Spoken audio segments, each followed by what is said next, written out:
journal vous est offert par le FPI, Fonds des promotions de l'industrie, votre partenaire privilégié pour la réussite de vos projets.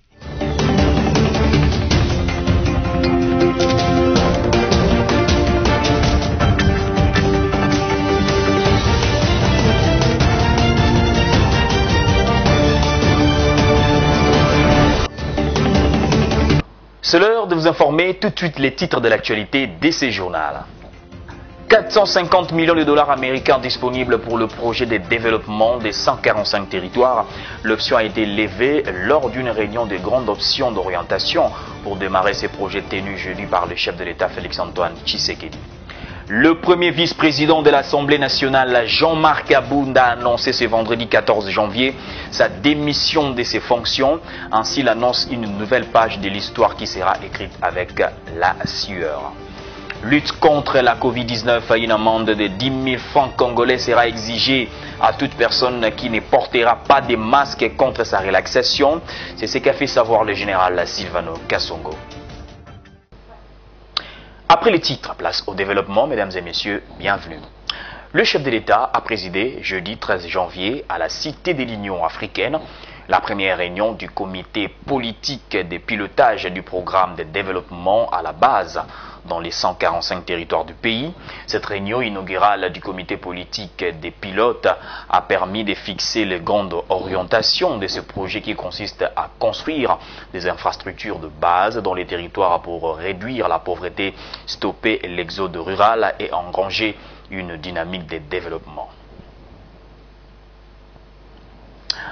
Le gouvernement de la République est de plus en plus déterminé à tout mettre en œuvre pour améliorer la desserte en eau potable sur l'ensemble du territoire national en général et dans la ville-province de Kinshasa en particulier. C'est pour matérialiser la vision du peuple d'abord prônée par le président de la République Félix-Antoine Tshisekedi. C'est en ces termes que le Premier ministre Jean-Michel Sama Lukonde a visité jeudi la nouvelle usine en construction de la Régie des eaux à Lemba Imbu. Suivez.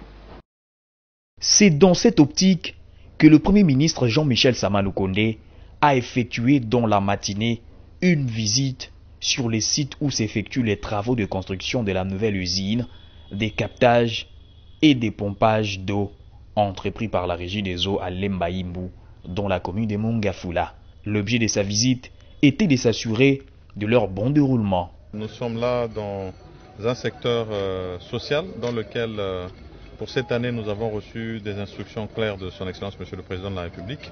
Nous sommes avec le ministre des Ressources hydrauliques ainsi que toute l'équipe de la Régie des eaux pour nous assurer de l'avancement des travaux ici au site Lemba Imbu et nous assurer également que la desserte en eau qui viendra de ces installations pourra se faire le plus rapidement possible. Nous avons constaté que les travaux sont bien avancés, que d'autres phases restent, mais dans le cas de la première phase, d'ici 3 mois, nous pourrons avoir l'électrification du site et ça devrait permettre de faire les premiers essais. Nous allons rester derrière les équipes pour pousser, bien sûr, pour que les choses se fassent le plus rapidement possible et que tous les moyens soient mis à disposition. De sorte à permettre à cette partie de la zone de Kinshasa de bénéficier de cette eau qui a tant été attendue. Pour sa part, le ministre des Ressources hydrauliques a fait savoir que les équipes sont à pied d'œuvre pour donner de l'eau potable à ces populations. Nous sommes vraiment à pied d'œuvre pour donner de l'eau potable à notre population. Et aujourd'hui, je suis ravi, après ma visite au mois de juillet, de voir que le site de Lemba Imbu a beaucoup progressé. Et donc, on a eu un petit retard avec la construction du réservoir, mais il y a une autre solution qui est proposée, c'est un bypass qui va nous permettre d'approvisionner la population en eau potable très rapidement sans attendre la fin des travaux du réservoir.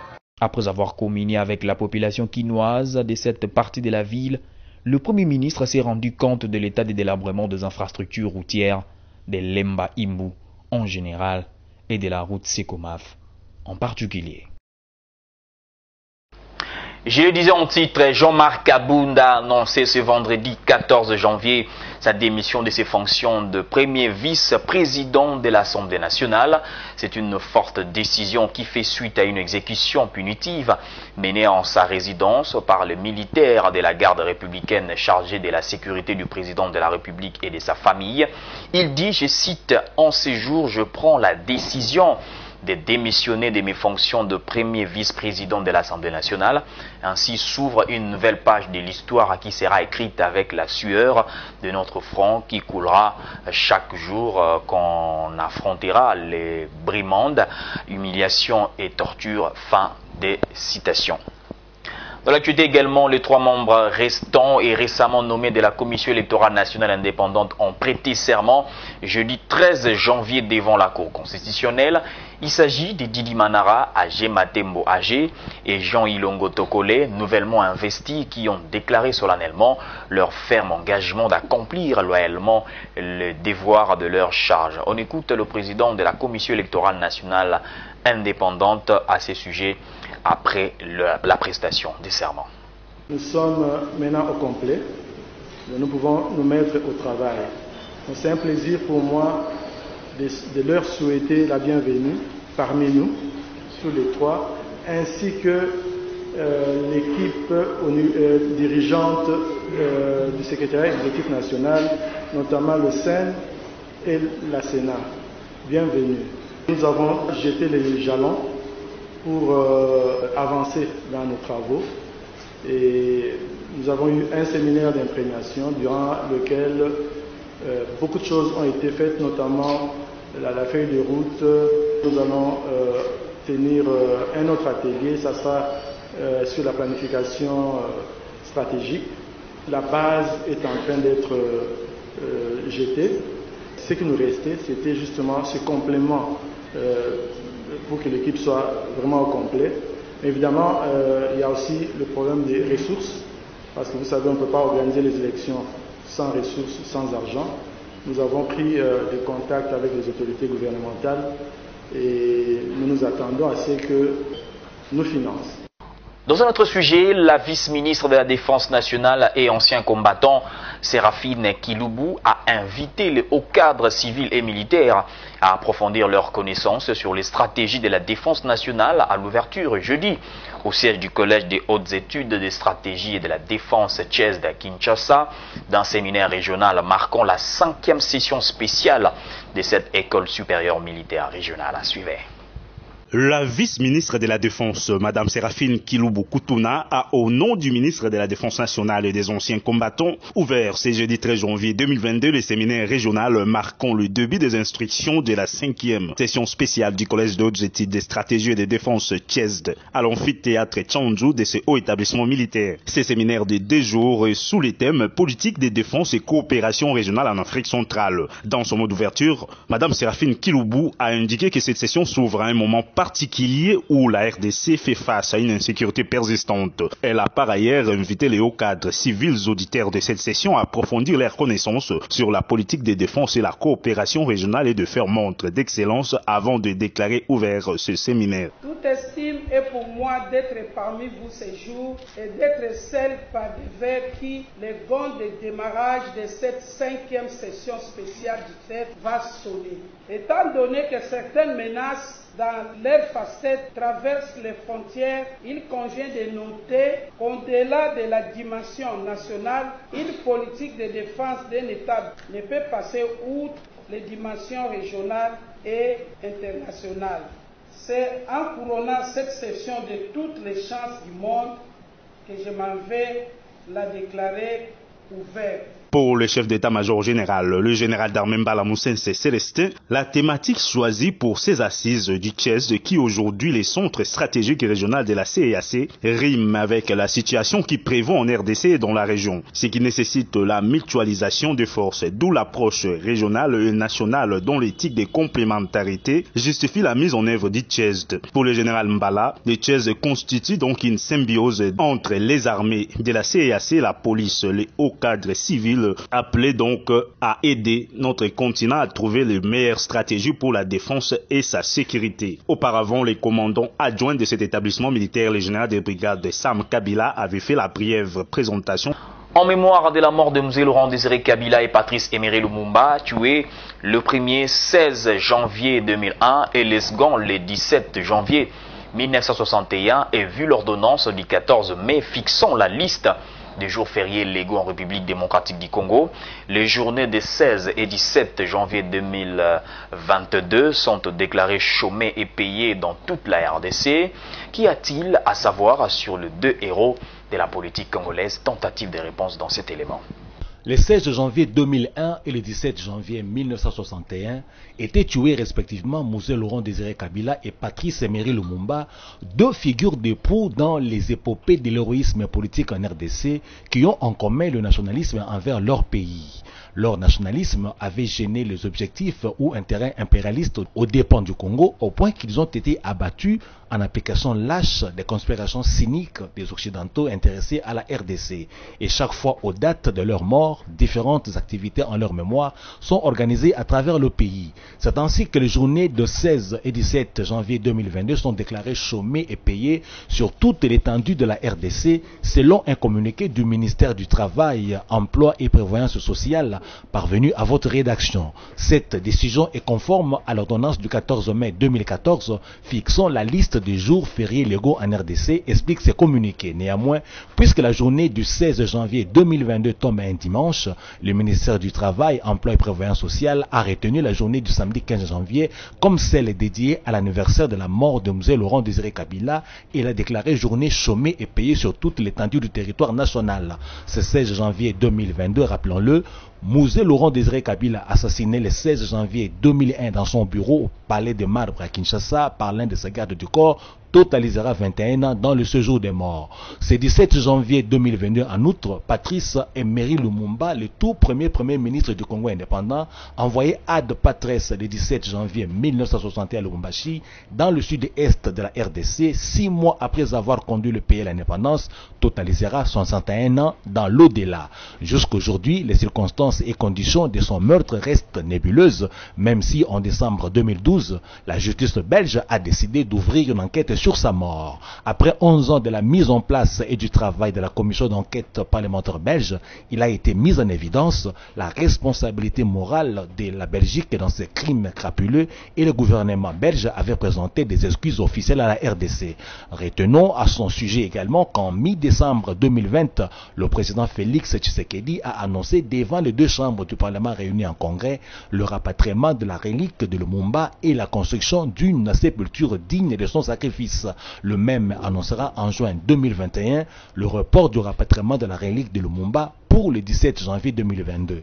Officiellement, du fait de la détérioration de la situation sanitaire en vertu de la 4e vague de Covid-19 et compte tenu du retard constaté dans l'aménagement des sites qui devaient accueillir du 8 au 17 janvier 2022 à Bruxelles et en RDC la cérémonie de rapatriement des restes de Lumumba, les autorités congolaises et belges l'ont à nouveau ajourné pour juin 2022. Suite au relâchement constaté dans le respect des gestes et barrières contre la Covid-19, tel que dicté par les autorités sanitaires, le commissaire provincial de la police ville de Kinshasa, Silvano Kassongo, a rappelé à l'ordre le bourgmestre de la ville de Kinshasa, les responsables des sous-siates de la police et les tenanciers des bars et autres terrasses. Une amende de 10 000 francs congolais sera exigée à toute personne qui ne portera pas de masque contre sa relaxation. On l'écouta. À partir à lobby, police à cause de la balabala. Basiat nyos, basiat ribe nyos, basu siat na balabala nyos, police à cause de la balabala. Oza la cache nette bakangio, batio wana ofuti amande 10 000 francs. Bapesio kitas na yo ok.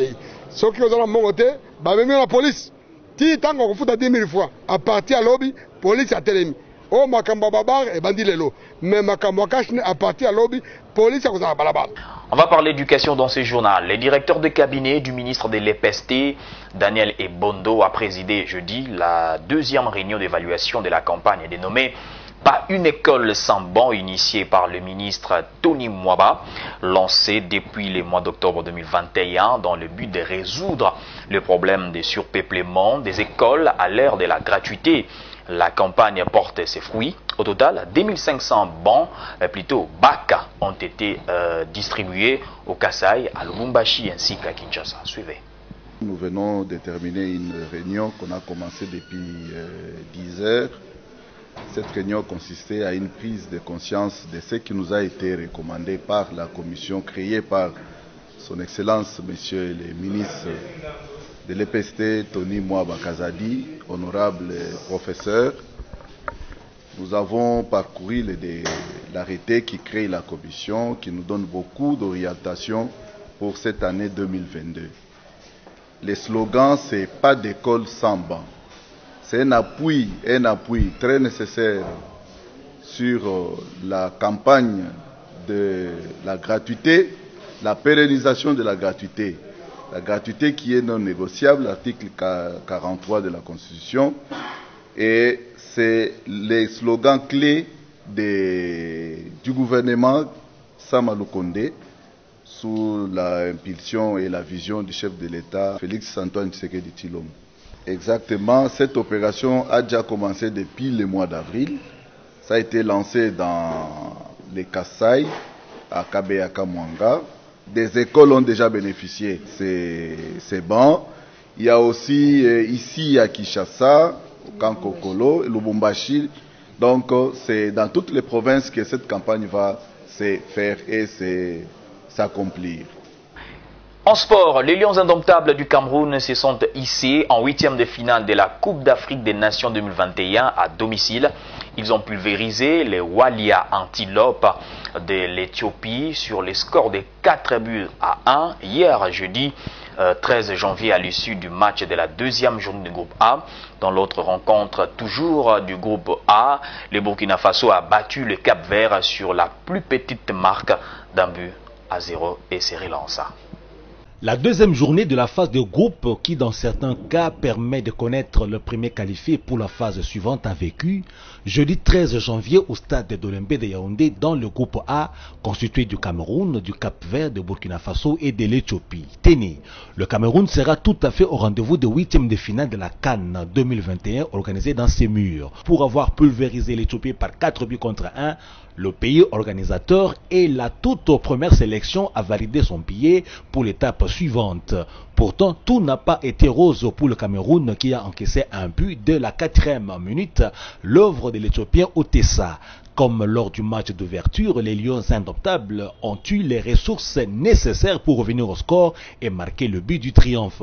Le premier but camerounais a été inscrit par Toko Ekambi à la 8e minute, le deuxième par Aboubakar à la 53e minute, le troisième par le même qui a récidivé à la 55e minute pour le 3-1 avant que Toko Ekambi ne revienne à la charge lui aussi pour signer son doublé à la 67e minute pour les 4-1.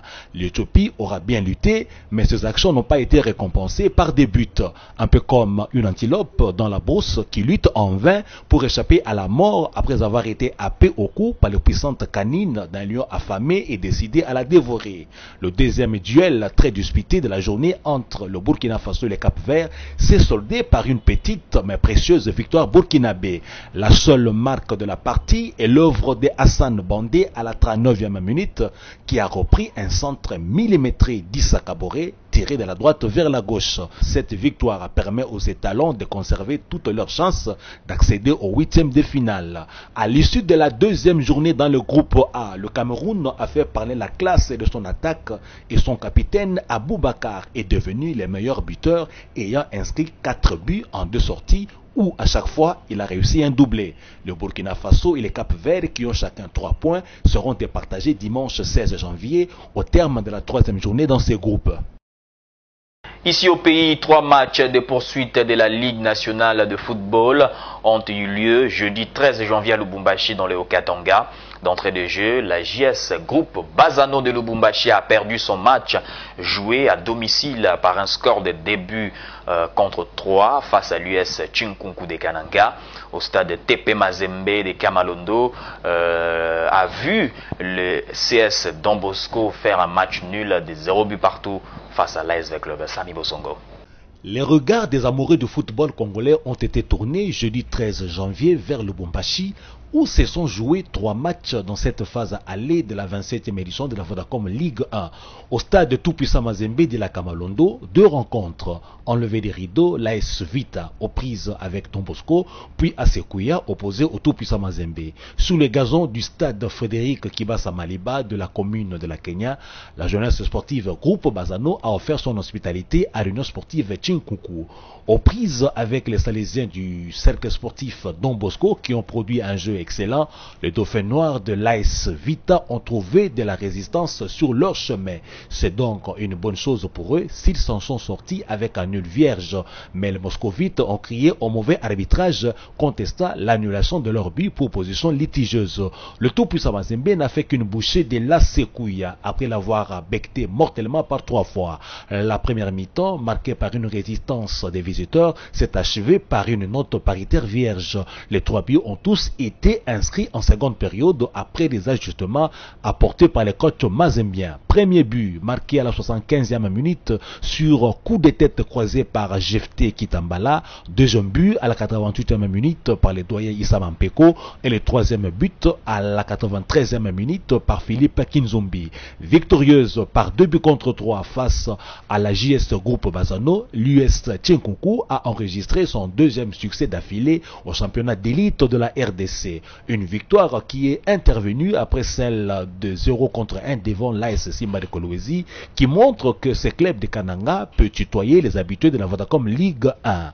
L'US Chinkunku est passé à 13 points en 13 sorties et occupe provisoirement la 12e place au classement devant Sanga Balende, FC Renaissance de Kinshasa et JSK.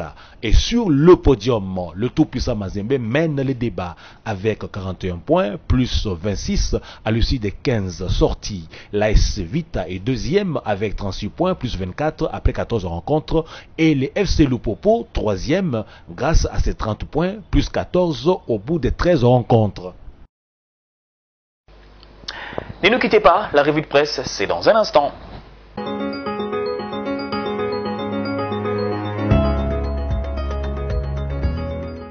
Bienvenue, honorables téléspectateurs, à notre revue de presse de ce vendredi 14 janvier. Les médias en ligne ont abordé une variété de thèmes issus de faits variés de la société comme d'ordinaire. Radio-Okapi.net, dans son titre RDC, 450 millions de dollars américains disponibles pour le projet de développement de 145 territoires, a mis au parfait ses lecteurs de ce qui a été dit et décidé au cours du Conseil de ministres du jeudi à la Cité de l'Union africaine. Le gouvernement a déjà rendu disponible près de 450 millions de dollars américains dans le budget 2022, a rassuré jeudi 13 janvier le porte-parole du gouvernement Patrick Muyaya, a renseigné ces médias, qui a détaillé aussi que l'objectif de cette réunion était d'élever les grandes options d'orientation pour démarrer ces projets, nés au terme d'une semaine de mission d'itinérance à l'intérieur du pays du chef de l'État Félix Antoine Tshisekedi, quand il a réuni autour de lui les membres du comité politique de pilotage du projet de développement à la base et dont les actions phares sont la construction de routes, des dessertes agricoles, l'aménagement des centres de santé ainsi que la révalorisation des tissus économiques. Forum des As.net a écrit sur le projet Zéro Trou dont la première phase est exécutée à 89%. Ces médias informent que sur les 19 artères retenues, sur les 45 de l'ensemble du projet, selon le directeur général de l'Office de voirie et traînage OVD, Victor Toumbadji, lors de la conférence de presse tenue mercredi à Kinshasa dans les installations du Musée national de la République démocratique du Congo, MNRDC, Victor Toumba a rappelé que le projet Zéro Trou a pour objectif de supprimer les nids des poules et les bourbiers qui s'observent sur certains tronçons les plus fréquentés afin de fluidifier le trafic à travers la ville de Kinshasa et que les travaux s'étalent sur une période de 6 mois pour un financement de 32 millions de dollars américains. DeskEco.com lui a titré RDC, Aucune avancée enregistrée 8 jours après les débuts de la grève des professeurs des universités et instituts supérieurs. Les professeurs des universités et instituts supérieurs ont décrété une grève sèche le 5 janvier courant, date qui marquait pourtant l'ouverture officielle de la rentrée académique 2021-2022. Ils exigent l'amélioration de leurs conditions de vie et de travail, écrit ce site. Aussi, malgré l'instruction du chef du gouvernement, le Premier ministre Sama Lukonde Kyenge, qui lors du tout premier conseil des ministres de l'année 2022 a demandé au ministre de tutelle de poursuivre les dialogues avec les professeurs, ces derniers voient leurs revendications être foulées aux pieds. Cette info de desk.eco.com met fin à notre revue de presse. Bon début de week-end chez vous.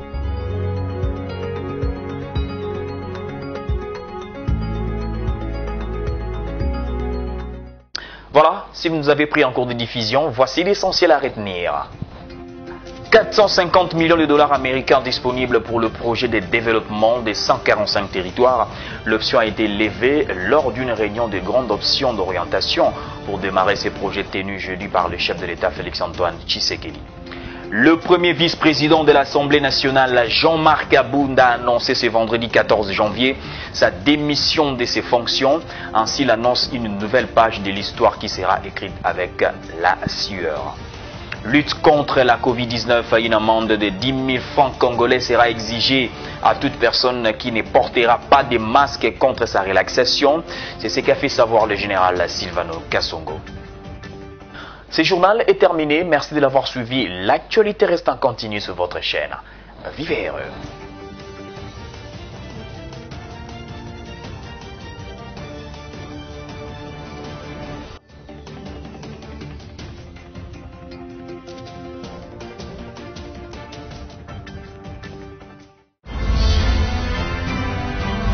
Ce journal vous a été offert par le FPI, Fonds des promotions de l'industrie, votre partenaire privilégié pour la réussite de vos projets.